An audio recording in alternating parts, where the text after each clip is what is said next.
जय श्री राम दोस्तों, राधे कृष्णा। भगवान भोलेनाथ आप पर और आपके परिवार पर अपनी कृपा सदा सर्वदा बनाए रखें। तो ये माघ मास का दूसरा महत्तम अध्याय है और इस अध्याय में हम सुनेंगे एक भगवान कृष्ण की बहुत ही रोचक कथा। तो चलिए दोस्तों शुरू करते हैं।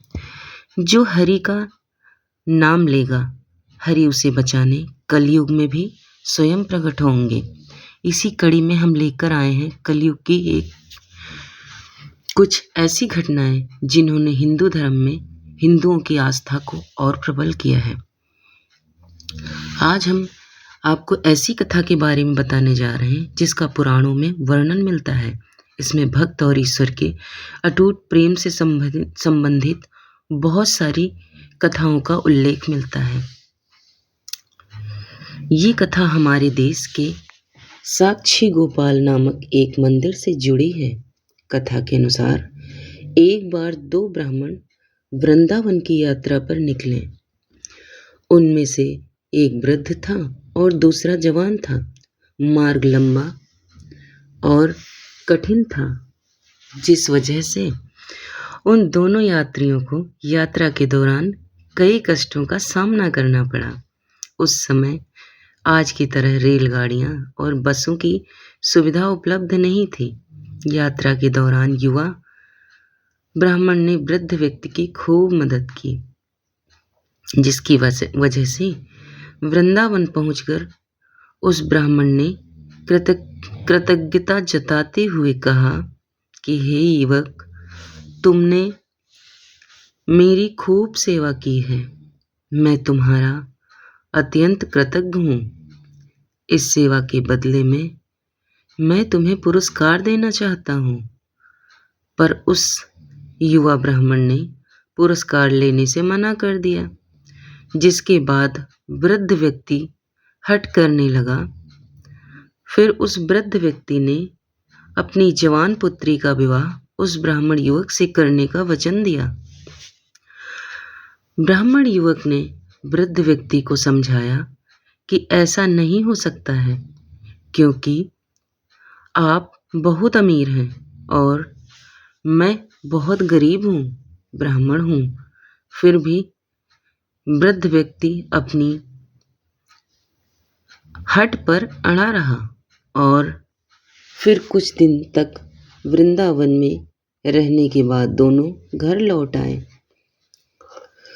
वृद्ध व्यक्ति ने अपनी बेटी का विवाह ब्राह्मण युवक से तय कर दिया। वृद्ध व्यक्ति ने सारी बातें घर पर आकर बताई कि उसने अपनी बेटी का विवाह एक ब्राह्मण से तय कर दिया, पर उस पत्नी को ये सब मंजूर नहीं था। उस वृद्ध पुरुष की पत्नी ने कहा कि अगर आप मेरी पुत्री का विवाह उस युवक से करेंगे तो मैं आत्महत्या कर लूंगी। कुछ समय व्यतीत होने के बाद ब्राह्मण को चिंता होने लगी कि वृद्ध अपने वचन को पूरा करेगा या नहीं। फिर ब्राह्मण युवक से रहा न गया और उसने वृद्ध ब्राह्मण के पास जाकर उसको अपना वचन याद करवाया। तो वृद्ध पुरुष मौन रहा और उसे डर था कि वो अपनी बेटी का विवाह इससे करवाता है तो उसकी पत्नी अपनी जान दे देगी। वृद्ध पुरुष ने कोई उत्तर नहीं दिया। तब ब्राह्मण युवक ने उसका दिया हुआ वचन याद करवाने लगा। तभी ब्राह्मण के बेटे ने उस ब्राह्मण युवक को ये कहकर घर से निकाल दिया कि तुम झूठ बोल रहे हो, तुम मेरे पिता को लूटने के लिए आए हो। फिर ब्राह्मण युवक ने कहा कि ये सारे वचन तुम्हारे पिताजी ने शिवग्रह के सामने किए थे। तब वृद्ध व्यक्ति का ज्येष्ठ पुत्र, जो भगवान को नहीं मानता था, युवक को कहने लगा, अगर तुम कहते हो कि भगवान इस बात के साक्षी हैं तो यही सही। अगर भगवान प्रकट होकर ये साक्ष्य दें कि मेरे पिता ने वचन दिया तो तुम मेरी बहन के साथ विवाह कर सकते हो।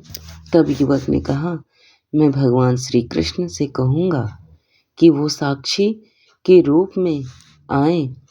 उसे भगवान श्री कृष्ण पर पूरा विश्वास था कि भगवान श्री कृष्ण उसके लिए वृंदावन से जरूर आएंगे। श्री कृष्ण ने भक्त के लिए वृंदावन से जरूर आएंगे। फिर अचानक वृंदावन की मूर्ति से आवाज सुनाई दी कि मैं तुम्हारे साथ कैसे चल सकता हूँ, मैं तो मात्र एक मूर्ति हूँ।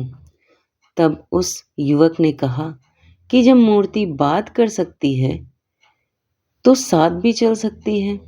तब भगवान श्री कृष्ण ने युवक के समक्ष एक शर्त रख दी कि तुम मुझे किसी भी दिशा में ले जाना, मगर तुम पीछे पलटकर नहीं देखोगे। तुम सिर्फ मेरे नुपुरों के ध्वन से ये जान सकोगे कि मैं तुम्हारे पीछे आ रहा हूँ। युवक ने उनकी बात मान ली और वो वृंदावन चल पड़े। जिस नगर में जाना था वहां पहुंचने के बाद युवक को नुपुरों की ध्वनि आनी बंद हो गई। युवक ने धैर्य ना धरकर पीछे मुड़कर देख लिया। मूर्ति वहीं पर स्थिर खड़ी हुई थी। अब मूर्ति आगे नहीं चल सकती थी क्योंकि युवक ने पीछे मुड़कर देख लिया था। दो युवक दौड़कर नगर पहुंचा। जब लोगों को इकट्ठा करके बोलने लगा कि देखो भगवान श्री कृष्ण साक्षी रूप में आए हैं, लोग स्तब्ध थे कि इतनी बड़ी मूर्ति इतनी दूरी से चलकर कैसे आई। फिर भगवान श्री कृष्ण की मूर्ति ने सबके सामने ब्राह्मण युवक की गवाही दी। उसके बाद वृद्ध ब्राह्मण की पुत्री के साथ उसका विवाह संपन्न हुआ।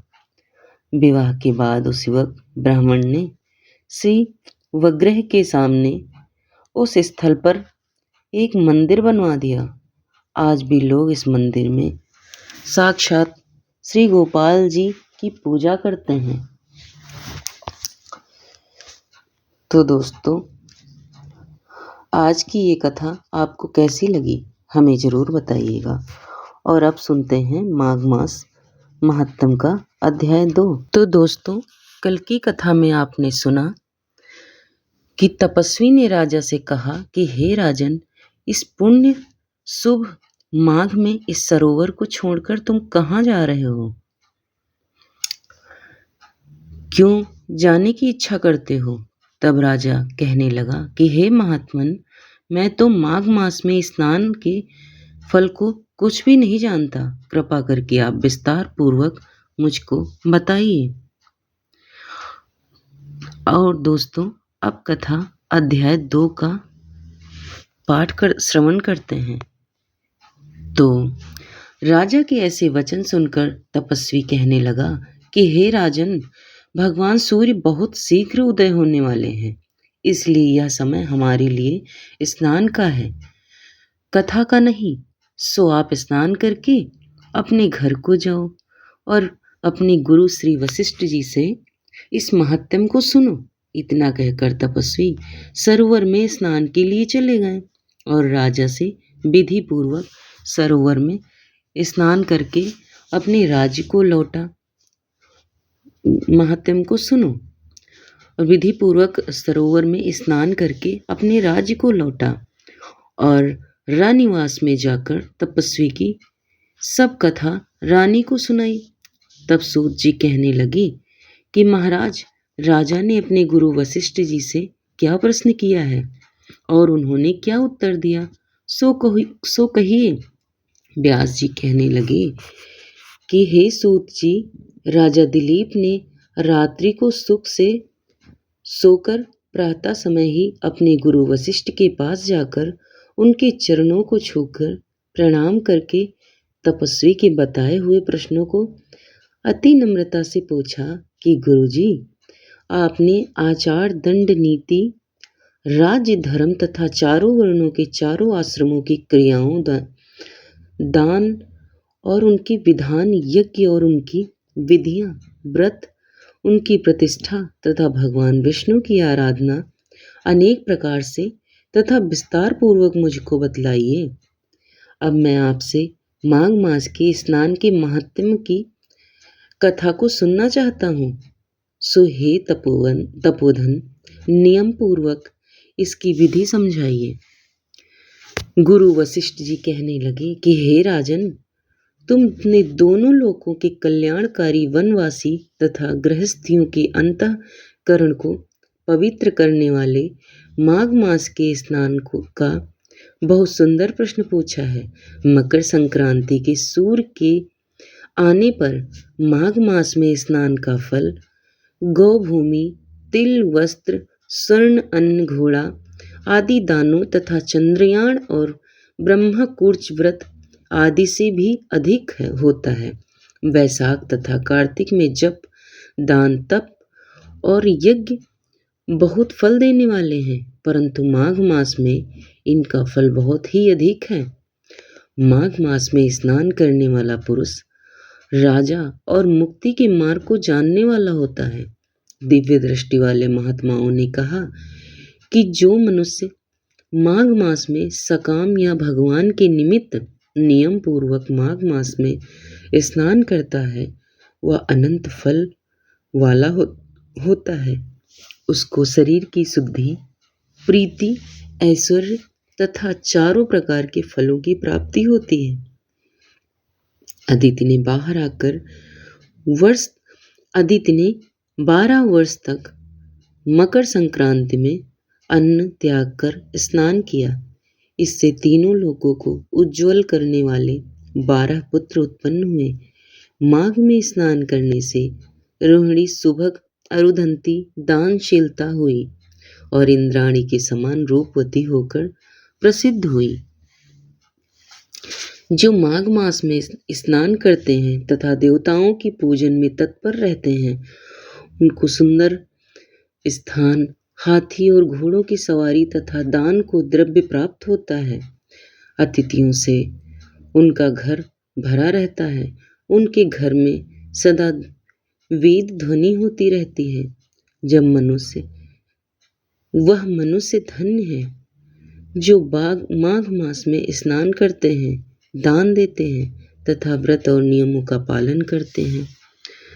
दूसरों के पुण्यों के क्षीण होने से मनुष्य स्वर्ग से वापिस आ जाता है, परंतु जो मनुष्य माघ मास में स्नान करता है वह कभी स्वर्ग से वापिस नहीं आता।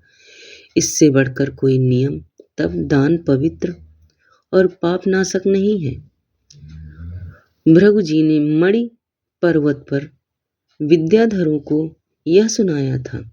तब राजा ने कहा कि हे ब्राह्मण, भृगु ऋषि ने कब मणि पर्वत पर विद्याधरों को उपदेश दिया था, सो बताइए। तब ऋषि जी कहने लगे कि हे राजन, एक समय 12 वर्ष तक वर्षा न होने के कारण, सब प्रजा क्षीण होने के कारण संसार में बड़ी उद्विग्नता फैल गई। हिमाचल और विंध्याचल पर्वत के मध्य का देश निर्जन होने के कारण श्राद्ध, तप तथा स्वाध्याय सब कुछ छूट गए। सारा लोग विपत्तियों में फंसकर प्रजाहीन हो गया। सारा भूमंडल फल और अन्न से रहित हो गया। तब विंध्याचल से नीचे बहती हुई नदी के सुंदर वृक्षों से आच्छादित अपने आश्रम से निकलकर श्री भृगु ऋषि अपने शिष्यों सहित हिमालय पर्वत पर गए। इस पर्वत की चोटी नीली और नीचे का हिस्सा सुनहरी होने से सारा पर्वत पीतांबरधारी श्री भगवान के सदृश लगता था। पर्वत के बीच का भाग नीला और बीच बीच में कहीं कहीं सफेद स्फटिक होने से तारों से युक्त आकाश जैसी शोभा को प्राप्त होता था। रात्रि के समय वह पर्वत दीपक की तरह चमकती हुई दिव्य औषधियों से पूरित किसी महल की शोभा को प्राप्त होता था। यह पर्वत शिखाओं पर बांसुरी बजाती और सुंदर गीत गाती हुई किन्नरियों तथा केले के पत्तों की पताकाओं से अत्यंत शोभा को प्राप्त हो रहा था। यह पर्वत नीलम, पन्ना, पुखराज तथा इसकी चोटी से निकलती हुई रंग बिरंगी किरणों से इंद्रधनुष के समान प्रतीत होता था। स्वर्ण आदि सब धातुओं से तथा चमकते हुए रत्नों से चारों ओर फैली हुई अग्नि ज्वाला के समान शोभायमान था। इसकी कंदराओं में काम पीड़ित विद्याधारी अपने पतियों के साथ आकर रमण करती हैं और गुफाओं में ऐसे ऋषि मुनि जिन्होंने संसार के सब क्लेशों को जीत लिया है और रात दिन ब्रह्मा का ध्यान करते हैं और कई एक हाथ में रुद्राक्ष की माला लिए शिव की आराधना में लगे हुए हैं। पर्वत के नीचे भागों में जंगली हाथी अपने बच्चों के साथ खेल रहे हैं तथा कस्तूरी वाले रंग बिरंगे मृगों के झुंड इधर उधर भाग रहे हैं। यह पर्वत सदा राजहंस तथा मोरों से भरा रहता है। इसी कारण इसको हेमकुंड कहते हैं। यहाँ पर सदैव ही देवता गुहाक और अप्सरा निवास करते हैं। तो दोस्तों, ये है माघ मास का द्वितीय अध्याय, यहीं पर समाप्त होता है और हम अब तृतीय अध्याय आगे की कथा में कहेंगे। तो दोस्तों, अगर माघ मास द्वितीय अध्याय आपको पसंद आया है तो चैनल को लाइक, शेयर और सब्सक्राइब जरूर कर लीजिएगा, क्योंकि आपका एक लाइक मुझे बहुत ज़्यादा मोटिवेट करता है आगे ऐसी ही कथाओं का रसपान कराने में। धन्यवाद दोस्तों।